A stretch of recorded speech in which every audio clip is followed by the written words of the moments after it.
as the Ukrainian drone army has become expert in taking out Russian equipment, where Russian tanks are a common occurrence, as these two Russian tanks firing on Ukrainian position.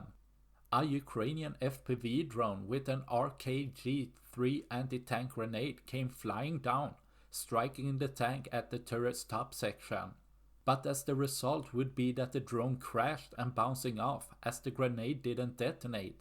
As the tank noticed the danger, it starts to retreat, but gets hit again on the turret, this time hitting the camera while the grenade again didn't detonate, showing the Ukrainian drone operator's skill to hit active tanks while having bad luck that the grenade were old defective Soviet grenades. But while the Ukrainian drone army had bad luck this time, given their skills, bad luck usually don't last long, as seen with multiple other videos.